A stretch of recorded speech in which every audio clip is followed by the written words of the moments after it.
how when Baba would do something, while we who were around, he would use the most natural means, the most natural way of doing whatever he had to do. And as I always said, that is really his silence. His silence was not just that he didn't utter words, but his silence was that he did everything for all so silently. And he would make it appear so natural, so coincidental, so casual, that it wouldn't strike us as something out of the way, till retrospectively we would get a picture of it. For instance, here was this Baba lover who had been transferred in his job to a place far away in the north, where he would be away from his family, away from Baba people, where even the language would be strange, everything different, and a sort of an out-of-the-way place in a backward area, but way up in the north. And he was very depressed about it.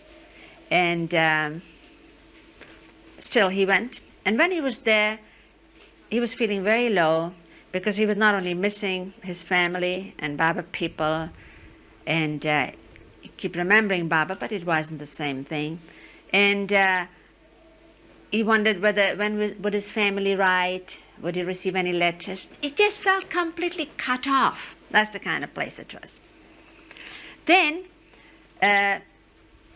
came his birthday, and he said, oh, will they even remember that it's my birthday? Will my mother and father remember? And how will it be? Anyway, it is not easy for letters to be received there. You know, it's an out-of-the-way place. So he didn't expect the postman. He didn't expect anything, and he was feeling very low. But on the morning of his birthday, he sees the postman come. And the postman brings a telegram. Can't imagine. At first he was wary, because even when a postman himself delivers a telegram, he waits. He waits and sees the reaction of the one who's reading the telegram. Because a telegram is sent only if it is very good news or very bad news. I mean, here you don't send a telegram and say, how are you, honey, miss you, things like that. You know, something's happened somewhere here, or some very good news. So the postman will look at your face, and if it suddenly shines and brightens, he waits. He knows in your happiness you will give him a tip. But if you're looking sad and he quietly puts his head down and walks away. Well, this was a very puzzled postman, because here this Baba lover opened the telegram, he was reading it, his face was so joyous, and yet the tears were running down his cheeks. So he couldn't believe it. And he said, bad news, sir? No, no, the best in the world. And he goes and embraces the postman and gives him the tip, too. What the telegram said was, it was from Baba, and said, my love and blessings to you on your birthday and always.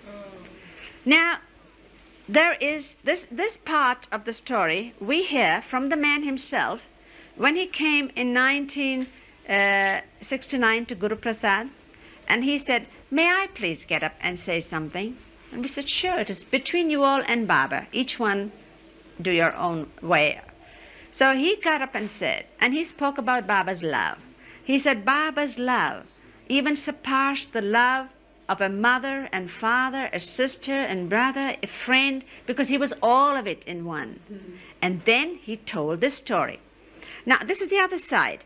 This side of the story, we didn't know about this, but how Baba works naturally is, what happened here before the telegram went was that it was in Guru Prasad in Pune, and it was in that small mandali's hall. And Baba was sitting in the hall, and Erich was reading out the morning correspondence. So Erich was reading about a letter from his man in the south, a Baba lover. And Baba said, Erich, isn't he isn't he transferred somewhere in his thing, this fellow? And Ayaz said, oh no, Baba. He's got a steady job. I mean, he's been at this job for years, and he will continue to be till he retires. Oh no, Baba, he's not. Sort of Baba looks sort of, my mistake, sort of. So Ayaz went on reading. But then it dawns on Ayaz, says, oh, Baba, the one you are thinking of must be the one who recently, such and such a person from such and such a place who's been transferred to the north. You must be thinking of him. Ah, said Baba, yes, that's probably it. That's it. I must have mixed it up. That's it. And then Ayaz says, oh, by the way, Baba, come to think of it, it's that fellow's birthday day after tomorrow. And Baba looks so surprised and innocent. Is that so? Well, in that case, send him a telegram with my love and blessings. So this side, to us it seemed just natural, but where the need was, Baba knew where his lover's need for him is very strong, and how, according to the measure of the need, Baba gives. And here was this, what it meant to that Baba lover up there, isolated, alone on a birthday. We didn't know. We only knew afterwards when it happened.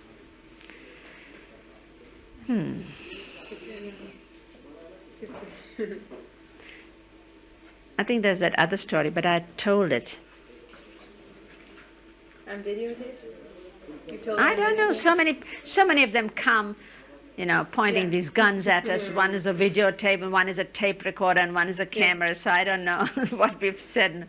But it would be different. You see, the thing is that it is His grace that we have nothing to boast about. I mean, I can't sit. I could have said so much. I could have so much to talk about, but there's nothing we have that we can boast about, that we have done, we have achieved. You see, that pride is, Baba has never let us have it, and that is His compassion and grace. Whenever we open our lips to talk about our life, it's always praise to Baba, because it is all from Baba. It is His patience, His tolerance, that He has shaped us to be what He wants for His work, not what we want to be. I can't get up and say that I've been with Baba ever since I was 14, and look, this is what I have done, or this is what, nothing. You can't talk about things you didn't do. You can't say, look, I didn't do this and I didn't do that, which is what is with Baba. As Baba says, it is not that you have to achieve or gain. No addition is necessary. The whole thing is to shed, subtraction, to drop, not to add. So what can there be to boast about? But we had so much, I was not to do this, not, the no's were so many more than the yeses. But you can't boast about the no's. But that is the real important thing. Just like when I'd asked Baba about my father, when he knew Arabic, he knew Persian, scholarly knowledge of the language. He taught my mother Persian. My mother only taught the dialect, Dari. And he knew Hebrew, Israeli. I knew there was one lady, very lovely, old lady. She'd come, and my father, and she would gab, for hours. And she would go, and my mother would say, oh, sure, is it ever going to stop? So as a child, I would think, it's funny, because I knew father had left home at very early age as a boy in search of God. He had left home, family, and all. And so he hadn't gone to school. And so one day I was sitting next to him, and I said, Baba, how come you know Arabic, Persian, Hebrew, and yet we say Yehudi. We didn't say Hebrew, but now I'm saying it. Yehudi. How come you didn't go to school? And he said, my child, he said, I just knew it in a twinkling. It just came to me. It just came. So I, of course, accepted it. But when you grow up, the mind starts thinking on its own. And I said, that's funny. And yet I know father would never tell an untruth. Very easy for me to tell an untruth as a child, It came so naturally, so easily. But I knew my father would never do it. So how come he said that? So I asked Baba, fortunately.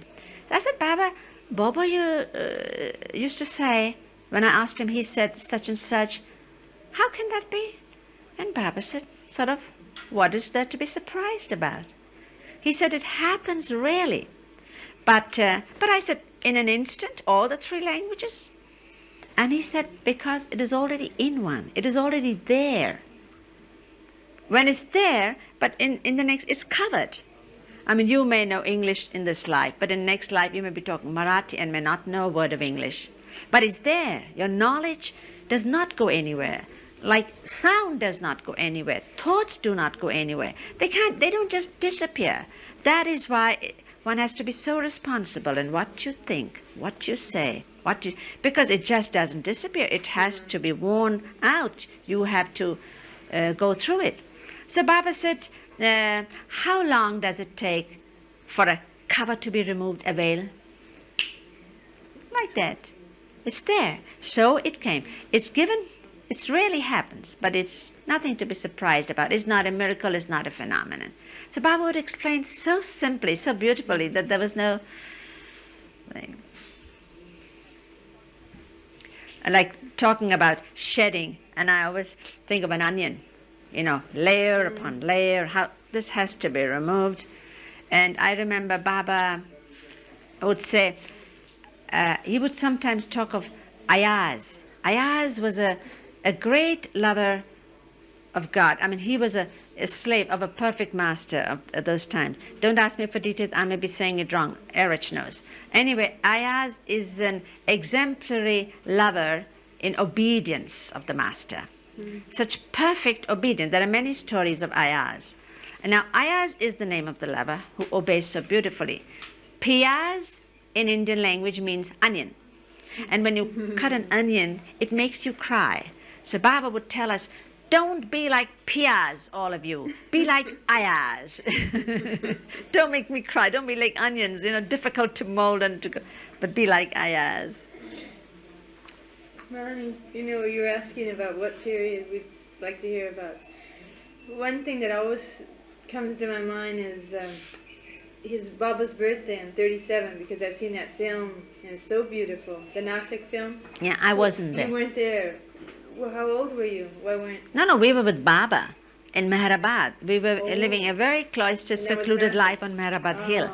And then later the Western group came to us to visit and then later to stay. But we didn't go to Nasik at that time. We have stayed in Nasik for years before we came to Meherabad. But would you celebrate? But not for that birthday. Did you celebrate? I mean, would you, because it was such a special occasion, like...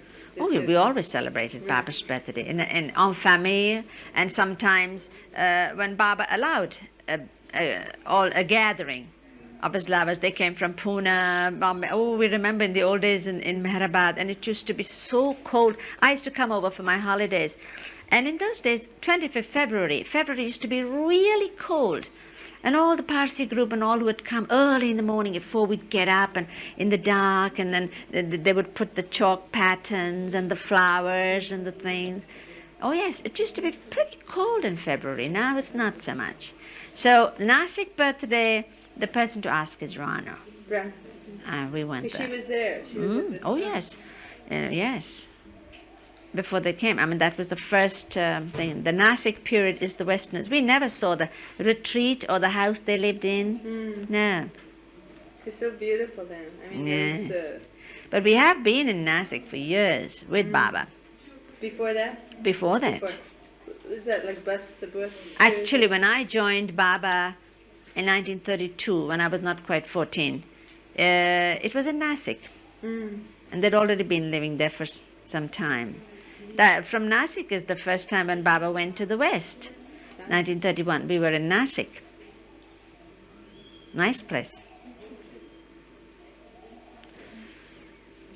Then... And Mani, how would one be Piyaz to Baba rather than Yaz?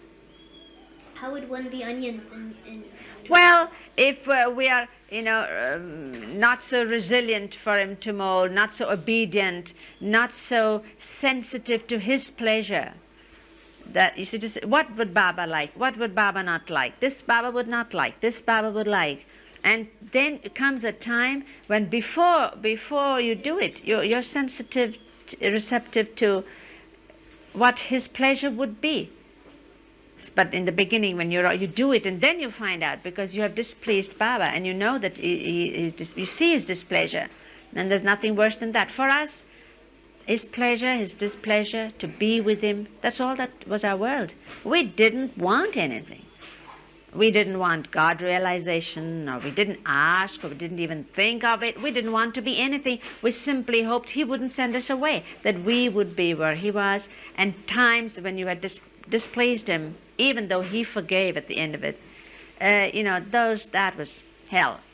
But there were times when Baba would say, I'm happy, you've pleased me, your day was made. And sometimes, you see, Baba's way would not be, privately. You could not hope to get away with something because then Baba would have it out privately with you. No, it would be before all. Everybody, they would be called.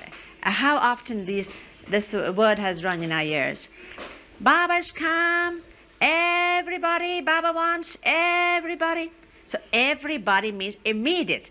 Somebody will be washing their clothes, bang, just put the soap suds like that and run. Others would be Naja, and the others would be in the kitchen. You just put the vessels down from the fire so it doesn't get burnt. Run. Whatever somebody else was doing. Once, sometimes somebody would be in the bath. You just put on the clothes, even if the soap hasn't washed up, and come. Mm-hmm. And Baba was using the board then. And to watch Baba using a board is an experience in itself. It's so beautiful. And sometimes when we would do that, when Baba called everybody and everybody was busy, at the moment Baba left, you see, each one was doing their duty. So when suddenly Baba might come unexpectedly or a little earlier than what we expected, anyway, everybody would recall, everybody would drop their things and would come. And Baba might simply say, well, from tomorrow, instead of getting up at 5 and singing the names of God, you'll get up at 4:45 or something like that. You will sing it at 4:45 instead of at 5. And now go, you can go back. And when went back, the tempo had changed. So one realized how involved one can get in something. And when one is at a height of a tempo, Baba would sometimes just stop it, and you realized afterwards. Like when we were playing a game. We played all kinds of games with Baba. The 7 tiles and the gilli danda. I still remember in Lonavala when we were playing the gilli danda. And we knew Baba cheated. We knew, and Baba knew that we knew. That's why he was doing it. He was not doing it to win the game. But that was the fun of it. So we wanted to catch him out. But we couldn't. We'd make him count again and again and run with him because he would be doing it so swiftly, beautiful. We'd run, but we couldn't catch him out. So, and sometimes we'd get so excited over a game. And all women shouting together, I did, no you didn't, it was my turn, it was, and I did 5, you did 6, ran, this whole thing, this beehive. And then right at the top, completely so much immersed in it, because that is what Baba would want you to do when he told you to do something. He said, let's play a game, this game. You may not feel like it. You didn't always play when you felt like playing a game. It was his pleasure. Like you didn't always when he says tell a joke, you're far from feeling like telling a joke at that moment, maybe. But when you do, you must get into it wholeheartedly. So we would, in the end, get so wholeheartedly into the game that we were carried away, lost to ourselves. And this argument, this cacophony that was going on. And then suddenly, in the midst of it, we would hear Baba, just a clap. All would stop. And Baba would say, enough. So when he said, drop the game, we literally dropped it. We just, and forget, it was just wiped out. That's how Baba would want. When you do a thing, be so concerned, involved in it, when it's not to be, just drop it. And that applies to many things. And like when Baba would make them build something in the earlier days, we didn't know Baba. Baba knew us always, but we didn't know Baba to begin with. I mean, his ways. We just knew that we wanted to be with him. He's God, he's my brother, and to each one's friend, everything. But so Baba would make them build this place and they had to feel and believe wholeheartedly that, this has to be permanent. This building has to be done so perfectly, it's to be permanent for all time. And in 2 months, Baba might say, dismantle the whole thing, we're moving. So, supposing that has happened twice, the third time, naturally, you're not inclined to completely believe that it'll be permanent or to put your whole heart in it to building it. That Baba would not want.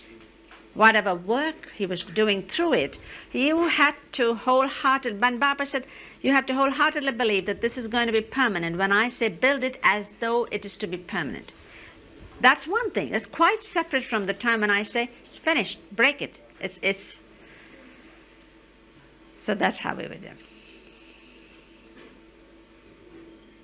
When you first joined Baba, what did he ask of you when you were 14? You see, but I had been with Baba all my holidays, most of my holidays. So, I mean, I had so much of Baba's company. And so it wasn't as though I were coming a newcomer to be. But it did mean that I left my house, my home. My mother used to come and stay with Baba anyway. Every few months, say twice a year, for a month or so she'd come and she'd be. But tell them the story about your mother and the fish. Mother and? And the fish, Baba said no fish. Oh, stories of mother is just endless. You know, mother would not admit it, but not in so many words. But I mean, she accepted Baba in the latter years. But at first she fought. She fought hard to keep her son. She loved him as her son. She couldn't understand why everybody was trying to take her son away from her. Like Upasni Maharaj, there was that old man in Sakori, and this old woman in Pune. But afterwards, when because you see, it's very difficult. The Zoroastrians have no concept of anything like perfect masters and reincarnation. They say, isn't it enough to worship God, to know Zoroaster, and to do your prayers, to try and be good, to talk as much as good thoughts, good words, good deeds, as much as possible as you can, you know, give unto God what's due to God, give unto Caesar what's due to Caesar, and Baba doesn't say differently, actually. It is not that, it's not that you have to give up outwardly. With Baba, there's nothing, outwardly is not important. It has to be inwardly. Like this one Baba lover who wanted to renounce everything, and he got into the mood, and he wore this robe, and he was the only son of his parents, and the poor parents were just livid. You know, I mean, they were so unhappy. They didn't know what to do. They loved the son, but the son says, I'm going to renounce everything. I'm going to be like Vivekananda, a Baba lover. And the news came to Baba. The poor father wrote to Baba. He said, whatever is your wish, Baba. But Baba sent back a telegram to the boy and said, if you love me, renounce your renunciation and live a normal, ordinary life. This outward thing means nothing. You have to renounce inwardly. You have to renounce your desires, your wants, wanting what he wants, things like inside. In the same way Baba said about silence. I remember when we were in Bangalore, I think, and somebody said, Baba, couldn't we help you? Couldn't we keep silence for a few days? You know, it might help your work. And Baba said, it's good to keep silence. Anyway, you women talk a lot, and it's good for your health. It's good for everybody. Good for me, I'll have some rest. But if you think it's going to help spiritually or good in that way, you're nuts. And Baba said, only those who have silenced themselves, when they keep silence, outward silence, it has any effect. But you haven't silenced your anger, your lust, your greed, all these things, unless all that is silenced. Then keeping silence is of effect, of help to others, to yourself. In the same way, fast, just not eating and fasting. That's good for the health maybe. If your doctor advises, do so. But it has no significance, it has no importance. unless you've already fasted inside. Fasted your wants and this. And Baba used to say in the end, why bother your heads with all that? For you all, there is no need to do all that. The only need is to love me, obey me, because you have me. This is the time, the springtime, when we can receive it so cheaply, so easily. It's not always. So now is the time where everybody is so good fortuned. So Baba said, why? It's so simple. Just love me. Just do what you know would please me. And do your duty. Carry out your responsibilities. Even when coming for his darshan in the circulars, Baba used to say, don't neglect your responsibilities and duties. But keep your heart always in me. Remember me, always keep your remembrance in me. And you see, orders used to be different for others. Like Baba would say, hey, that reminds me, Bill asked me to tell the story of Mother and the fish. But I think you've already taped that. Meherabad said that? Yeah. I suddenly remembered. Mother in silence. Oh yes, Mother one day. It was Baba had observed silence for about 5 years, I think. I don't know. It was in the early days, soon after Baba had observed silence. And Baba had gone on a long fast, and he was looking so frail, so fragile. I mean, he'd gone really thin, but he looked so beautifully and frail from his fasting, a long fasting. So it hurt Mother a lot. Naturally, see her son, and he was observing silence, and he was fasting. So we had come for a holiday, and Mother said to Meherabad, she said, but Meherabad, why do you keep fast? You said that there is nothing further for you to gain. You have gained all, and you are doing it for them, you say. So why don't you make them do it? Why don't you make these chits of boys and girls observe fast and observe silence? Why do you, hold back your beautiful voice? Why do you fast yourself like this? Make them do it. Make them do it. It's for them. Make them do it. And Baba gave a discourse. I can only call it a discourse in a simple sentence. He said, Mother, on the board. He said, if all of them. Now, he said all like this, but it could mean just everybody in the whole world. He said if all of them observed fast for the rest of their lives, it wouldn't equal a day of my silence, of my fast. It wouldn't equal a day of my fast. And if all of them observed silence for the rest of their lives, it wouldn't equal 1 hour of my silence. So what he was doing on her behalf was just measureless, boundless. After that, Mother didn't ask. But sometimes, I mean, even after when Mother accepted, and it was evident, sometimes there would be a flash between Mother and son, Baba and Mother. So I remember I was very little. I may have been 6, or I may have been 8. May have been just before the silence, may have been just after the silence. I don't remember that. But I know that it was in Meherabad. There was a gathering before Baba, and a real darshan time. That one can't express or explain that feeling. There was Baba and there was darshan, and there were people from Baba lovers from Bombay and Navsari and Pune, and all this were there, see? And there had been some singing going on or something. I don't remember what was happening, but I was among the others sitting around Baba, and suddenly I was aware that something had happened. There was some flash, some little explosion that I didn't know what had caused it, and I hadn't heard it, and the air was tense. And I suddenly looked, and there was something had happened between Baba and Mother. Mother had said something, and Baba may have said something, I don't know. But I know that Mother suddenly got up and looking very regal and straight, and she said, all right then, Meherabad. That's her Irani way of, endearing way of calling Meherabad. If that is so, then I will leave. And she thought Baba would say, no, Mother, sit down. But that day didn't happen. Baba said, all right, leave. absolutely pin drop silence. Everybody suddenly realized something was happening. And I was staring with my mouth open. I couldn't believe what was happening. So when she said, all right, Mero, then I will leave. And Baba said, all right, leave. So she turned. But then after taking a few steps, she came back and she said, and I will take my daughter with me.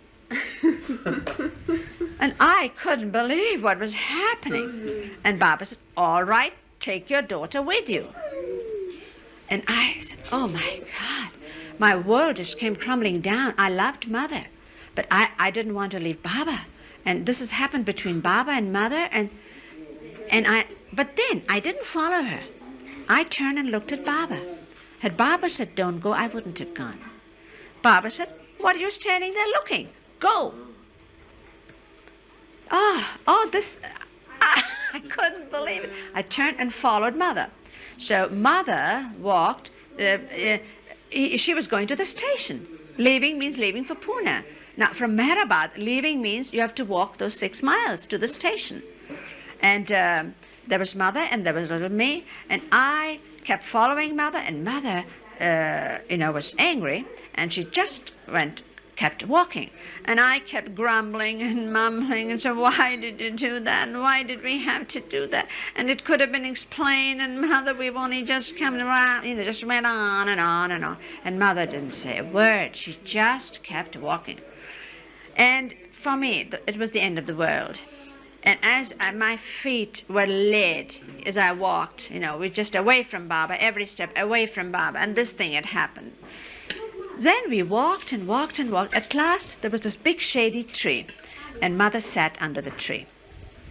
She was very tired. And then I still kept on saying, why did you have to do this, and why did we? And Mother at last spoke to me. She said, look, Mani, if you want to go to Mero, go, but leave me in peace. I thought, that's fine. I'm not going on my own. That's an order from Mother. I can go back to Baba. And I was very miserable. I didn't want to leave for Pune. I wanted somehow to go back to Baba and make the thing come. So I started walking on. We must have walked about 4 miles, at least between 3 and 4 miles. So I started walking back towards Meherabad. That long stretch of the road I saw ahead of me. But at least I was not so miserable because I was going back. Something was happened. We had not sat in the train and gone to Pune. So as I was walking, it just seemed endless, and I kept going and going. And suddenly, from a long, far-off distance, I saw a figure that seemed so ethereal. I didn't know what it was. Like suddenly when you see an angel, suddenly when you see, it was Baba, you see, in that white sadra. But it was so far away that at first I couldn't imagine. And Baba was coming so fast, alone, which is most surprising because Baba's always accompanied by someone, with one of the men, always. But Baba was coming alone. And, like when Baba would walk, he would not seem as if he's walking fast, but he would be so swiftly reaching for. So he seemed like floating. And there was Baba, and that figure was getting nearer and nearer.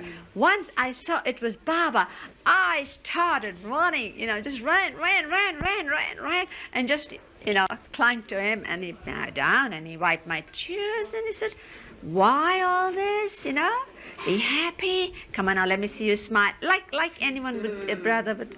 And he put me at rest, and he said, we're going to Mother. Oh, I was so happy. Now, I don't know how many miles I walked that day.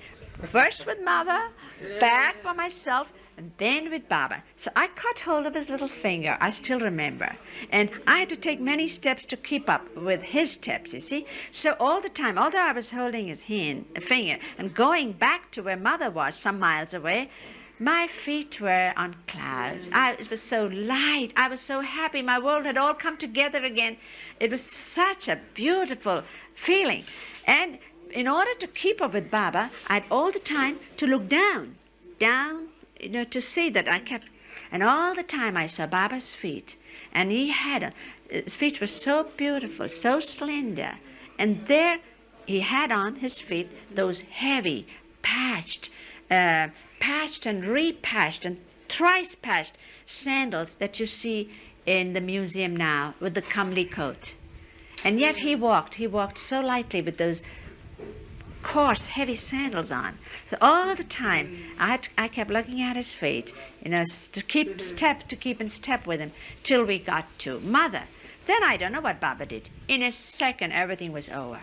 Baba embraced Mother and said it was all finished, and Mother was all smiles again. Then all the three of us this time went back. So how many miles I walked that? And then we asked, I think Mother asked, how come Mero came by himself? I mean, couldn't one of you accompany Mero? Why did you let him? And they said, Mother, we immediately got up because always one of us is with Baba. And he said, none of you is to get up. Keep seated as you are. I will go and come. So he walked all that distance alone. So whenever I see those sandals, it reminds me. I think 1 hour is over, isn't it? Your sense of time, when you talk about Baba, it just goes. How much is it? Much? I want to hear something. I have something. Still another? Well, could you put it off so I can think of a story or something? I want to ask you something. Is that right? I want to ask about like Baba's beauty. Like he's so beautiful always, but like was there a change like before he was realized to when? I didn't know before it was realized, because you see, first of all, remember the difference between our age, Baba's and mine, is almost 25 years. So soon after I was born, maybe I was 2 or before 2, Baba left home. That's another thing my mother used to say. Although I was a very welcome child, because all were brothers before. The only daughter had died long ago. So 4 years after the last boy, I come and a daughter, so I was much loved, most welcome. But because not long after I was born, Baba left home, my mother would say, oh, and Baba, just before leaving, rocked my cradle, my mother told me afterwards, and said, she's most good fortuned. So my mother would say, well, Mani, no doubt you're good fortuned. You're lucky for you, but you were not lucky for me. You came and my Mero left. And that used to make me happy, because it made me realize how much she loved Baba, how much she loved her son. She used to say he's the most beautiful child. My child was Merwan, none of the others. Yes. So But one other thing I want to know then, if that's, you don't know that, but like, I know when I first came to Baba, I used to be very particular the picture I liked. Like some I just wouldn't like some pictures, but now it's just like Baba is Baba, and just any picture. But the difference between his beauty, like before the accident and after the accident. No, you see, it depended on moment. You couldn't take periods like that. You can say this morning or this. I'll tell you something. There's a letter I had recently from a boy in America, in Myrtle Beach, who had seen Baba, I think in 1962. Anyway, that must have been or 60, some year. And he said that before he saw Baba, he had seen pictures of Baba. And in some pictures, Baba even looked funny to him.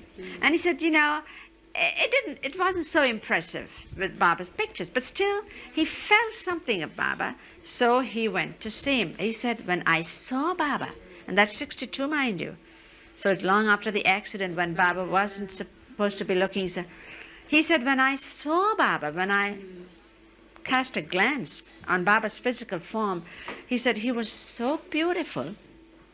You can only compare him to a beautiful rose, just one rose in a vase.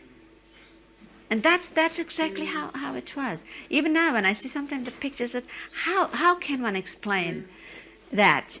Like when Baba was resting in the afternoon sometimes on the bed in Baba's room, and we would be around, sometimes some of us would be pressing his hands, be all silent, because Baba's eyes were closed. He was reclining, and then he would say, stop. This was a signal. So we'd all stop and just sit there.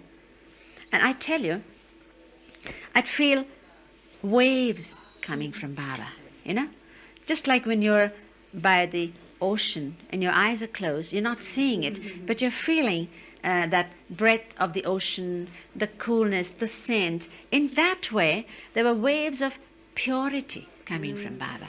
I can't describe it, but that's the only word I could think of. And wave after wave, when you just sat there and you felt that coming.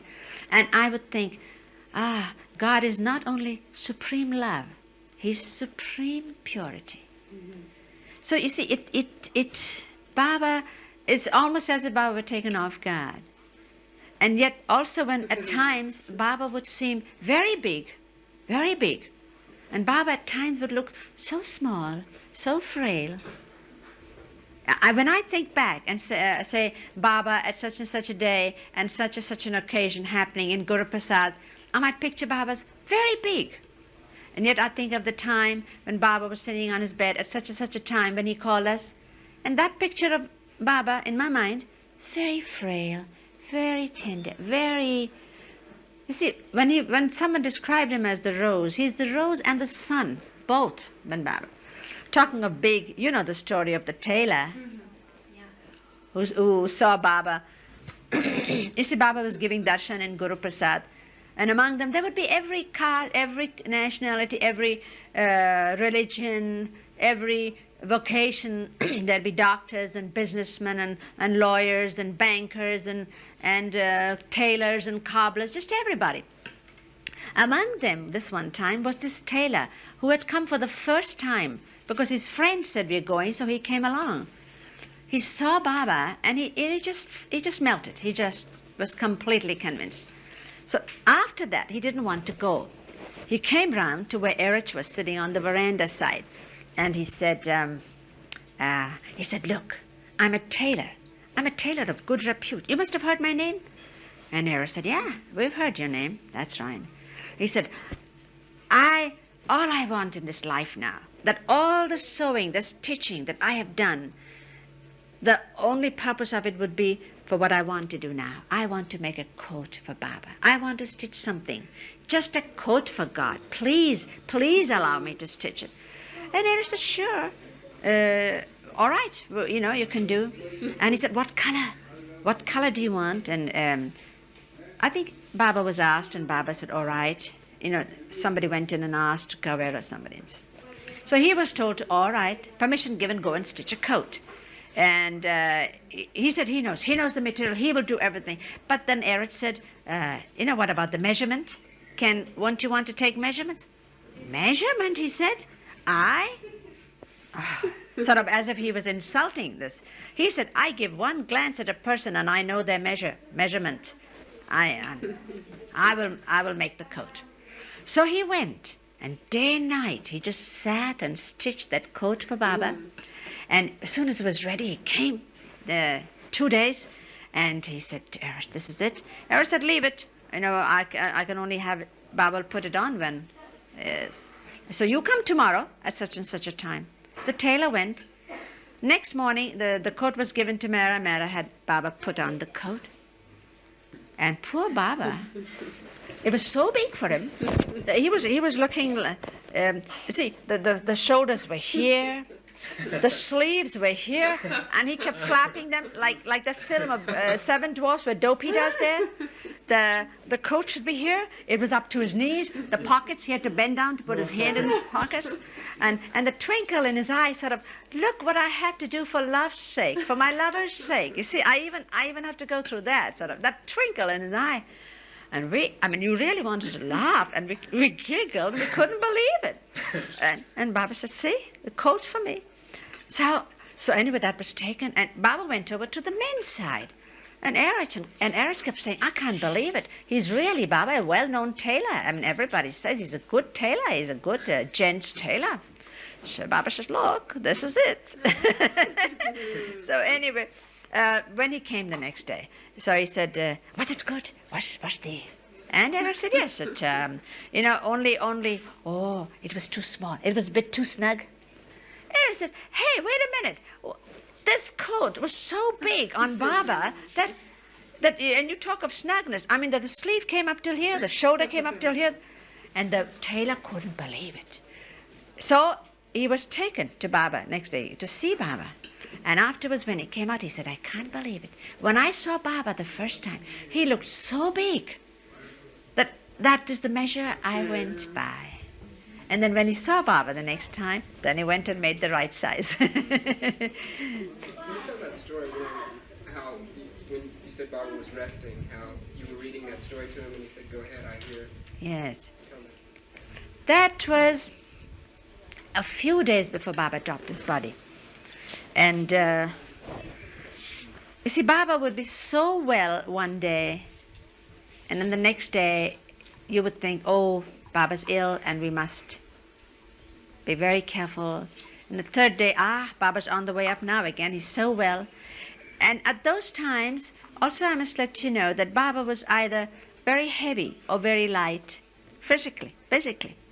I mean, for instance, if he put his hand on your arm to go from the chair to the bed, at times his hand would be like a feather. And Mera's support Baba would take, but sometimes my hand too, he would put his hand on.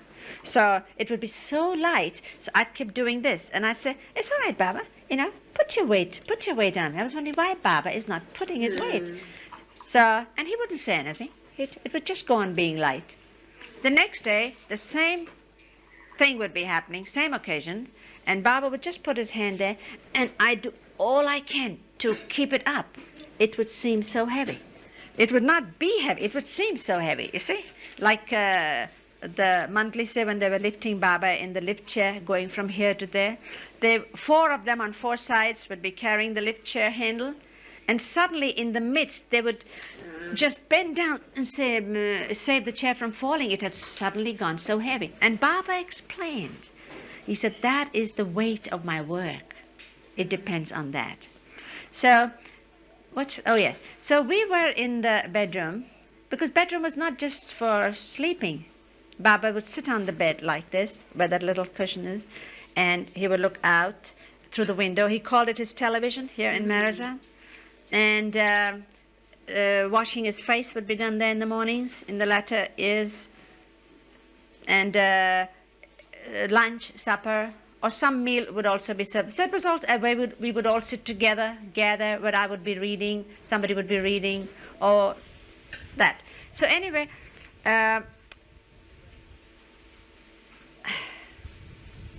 You were reading to Baba. yeah. I was reading to Baba.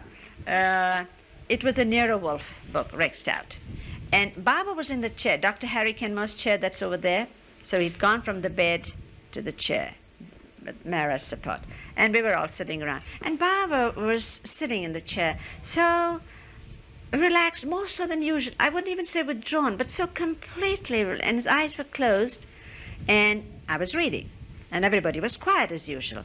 And I kept reading page after page. I didn't know whether Baba was listening, but his eyes were closed. But he really looked. And then we heard him breathe deeply, almost a snore, you see. And I still went on reading. But then I came to a part which I knew Baba would like very much, because we had read the book before, a year or so before. And I said, this is the part Baba enjoyed so much. But now he's not listening, so I better stop. And we all agreed, stop. The moment I stopped, Baba said, why did you stop? And then he opened his eyes. I said, Baba, this part where Nero Wolfe comes in, it's the one that what you had enjoyed before, it's a very good piece. So as you were resting and not listening, Baba said, I heard everything. And I had a naughty twinkle in my eye, and I said, what did I read? And Baba told me, very casually. And so we all had to laugh. It was fun, So I again started reading. I started reading and I went on reading. Then it went on and on. Again, Baba's eyes were closed. Again, he seemed so perfectly relaxed and rested. And so I looked at Mera and the others. They all looked at each other, and we all decided, let's stop. Let Baba rest. Let's stop for a while. So we suddenly stopped. The moment I stopped, Baba said, and then he got up and said, why did you stop?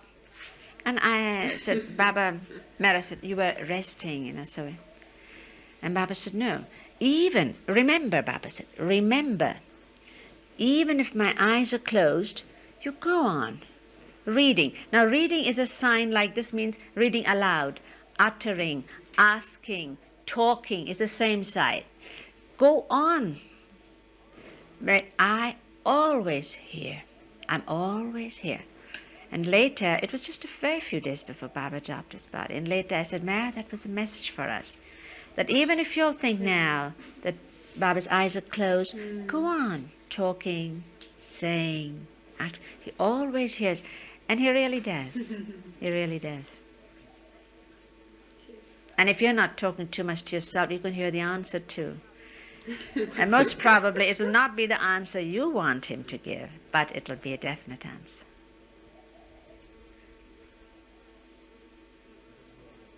That's a gift, that story. That's a gift. Yes. That reminded me of something. Now it's gone. Thoughts come just like butterflies. But what was it before that we were saying?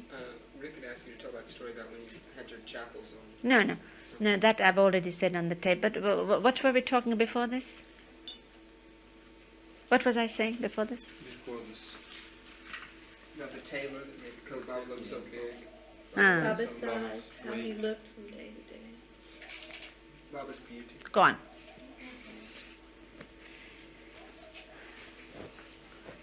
If you put it off, I might think. Okay. So, Baba wanted me to come out first in class in my studies because he promised me every time when I would go there for my holidays with Mother, he'd say, I didn't want to come back. I wanted to stay with him. I wanted to be a nun like Mehra, Naja, Karshid. And he would say, next year you can stay with me if you come out first in class. And that way Baba kept on pushing every year till I really got some educated. As it is, I'm not so educated. But if, if I hadn't done any schooling, I don't know what would have happened. So when I used to go back, I knew that I had to come out first in class. But I was a lazy girl and playful. But fortunately, Baba had given me some intelligence, so I was clever, but lazy, playful. I only would do if I had to do something. So when exams came, I had to study. Every day I could be lax. I didn't do my homework. I was playing as soon as I came from school. But when it was exam time, I had to study hard. And there was no time. So I'd go to my father and say, please, Baba, please, pray for me that I come out first, because I must come out first. And my father would look gently at me and say, but child, you should pray. I said, me? What have I got the time to pray? I haven't got time to pray. You pray and I study, and between us, we'll make it. And every time we made it between us. But when we made it, I tended to forget his part in it. I came out first. I never said the thing. But one day it struck me. I said, this is terrible. Every time I have to ask Father to pray for me. Why not ask him for a very short prayer? Maybe he knows a very short prayer which won't take any time. So I said, Baba, teach me a short prayer, only 1 minute. Because when you're little, 1 minute is the least time. There's nothing less than a minute. There's nothing finer than a hair, things. So I said, just 1 minute prayer. Very, very short prayer. Please teach me. And my father said, I'll teach you a prayer that will not even take a minute. That will take no time. I said, not even a minute? What kind of prayer is that? And I was very curious. He said, not even a minute, not even half a minute. So I said, teach me. And he said, never wish ill for anybody. Never think ill to anybody. Never wish ill of anybody. And that reaches God straight. No need to pray. That is the best prayer. But I was too young to appreciate that or to accept that. I said, no, not that. I mean a prayer. She'd me a small, short prayer. And he did. But I've remembered that very often. That negatively, by not doing, is a prayer too. In fact, is a more specific prayer than just chanting or saying. It's the doing and the non-doing that is the prayer, not the words. Of course, words too, because words, if you say prayer loudly, as Baba had explained, that sound was a force. You know, when I asked Baba once, I said, Baba, in the old days we were told that Tansen and those great singers would sing certain ragas that would bring on lights, flame in the lamps, and that would bring down rain. Mm-hmm. And Baba said, what is there to be surprised about it? Because sound is such a force that it can do far greater things than that. That is nothing. And then Baba said, where does sound go? You talk, you sing, cannons boom, clouds, thunder, you hear thunder, earthquakes, the good sound and the bad sound. Where does it go? You've just asked me, you've spoken. Where does that sound go? No, we looked down at each other, but we didn't know where it went. And Baba said, it cannot go anywhere. It's a force. It accumulates. It gathers all the sound of the world. And when it has, when the time comes, then this collective force of sound is used for spiritually constructive. That means materially destructive, I suppose.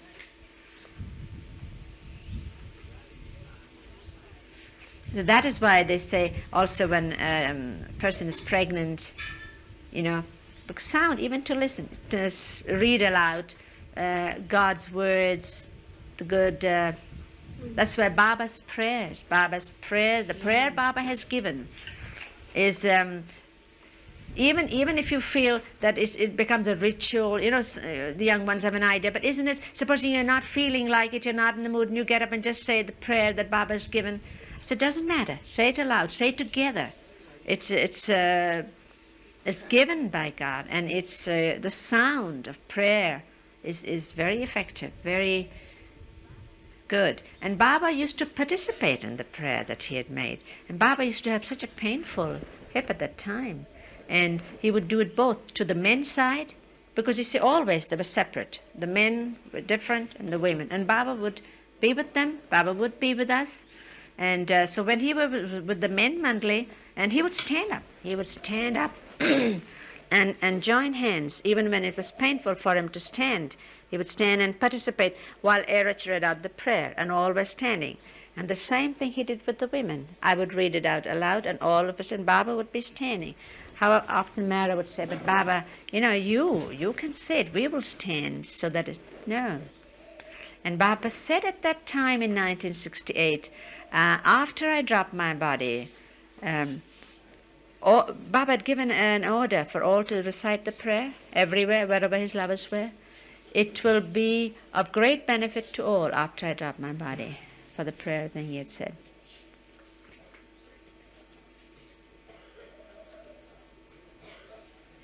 Yeah. And saying Baba's name. Yes. We don't even realize, because it is so simple. So we don't realize, but it is so effective. It is so, when you really it from the heart. Like this girl, a Baba lover from somewhere in the north, had written a letter. We still have the letter and record. Baba was physically with us. And she was a telephone operator. And she had to come late home sometimes. And so she came in a rickshaw, cycle rickshaw, somebody who was, you know, riding the rickshaw for her. And she came a little shorter distance that day so that she could get home earlier. And in the dark, she saw these 3 or 4 men coming. And she was, you know, just rooted in fear, because they came and they stopped the rickshaw. And the rickshawala, the man who was driving, just got up and screamed. He could see from their faces that they meant business and that they wouldn't think much about doing anything to him. And she knew from the look in their eyes what it meant. And as they were coming, she just from the bottom of her heart shouted, Baba! Baba! And when she would shout, Baba, from far away came the voice of, you know, as if there were more than one person saying, we are coming. Baba! the voices would be nearer. We are coming. So when third time it came even nearer, those 4 people said, my God, we're not alone. And they're coming. They just ran away. And she said she was just trembling. And so was the rickshaw man when he came back. And she said, go home. And he couldn't. And they just got him. But Baba's name, when you call to him, he will never not hear. He will never. But for us to remember to call him at that time, it's very difficult. You know, just at that moment when you supposing you're falling, at that moment to say Baba, or at the time of an accident, or at that moment to call out to Baba, is difficult. And that split second to. Therefore, remember him so much that it comes automatically when you're. But not remember him because of that. Remember him because he is what he is. Because he loves you. Because he's Baba. You know, a funny thing happened to me at the center. Lightning struck a tree. I was sitting on Elizabeth Patterson's porch and it struck the tree, and I didn't say Baba's name. I said, this is it. I mean, I know you would. And it taught me a lesson, you know, because then I went inside a few minutes later and a real huge thunderclap came again, and Jane said, pop, pop, you know, and I just got a message, you know, just a message. This is it. I mean, of all This words. is it. I mean, I could have at least said, But you know, Amen the or thing is, it's so catchy. I'm beginning to say that there. They said something, and I said, well, this is it, you know. But this is it. I keep saying that there now. What are we going to do about that? What silly words. I mean, this is it.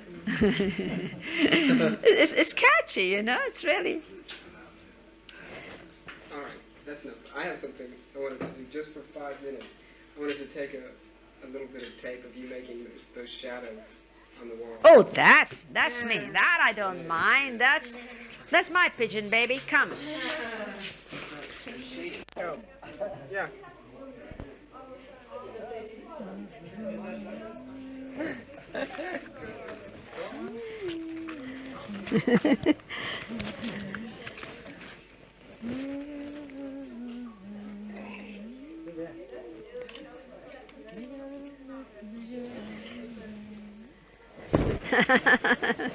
You know any other?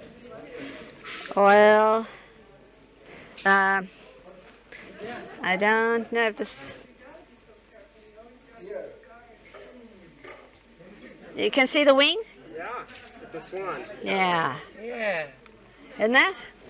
And then there's little Bambi, the deer, and then What is it? Turkey. no. That's supposed to be the elephant. It's the trunk? Yeah. But wait a minute, I haven't got it quite right. And that's that llama. Looks like a dog. It's a llama. This. Yeah, this is the dog. That's the dog. Of course, a very simple kind. Ow, ow, ow, ow. And then these and the butterflies. But my rabbit's the best. I know a horse and things, but I haven't practiced enough.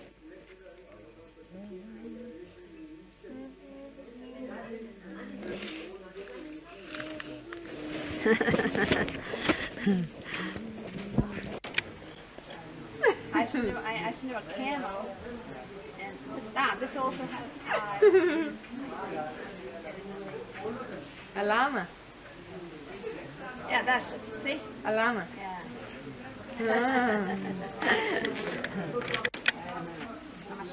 I don't want to try that.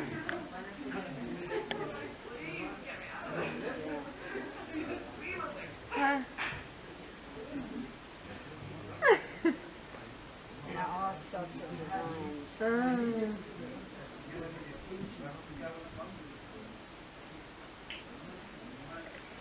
You didn't see that yellow submarine, Monty, but that one looked like one of those blue meanie things. Which one? That one of you did look like a blue meanie like this. Open your mouth. You know the blue meanie? Yeah. The yellow submarine?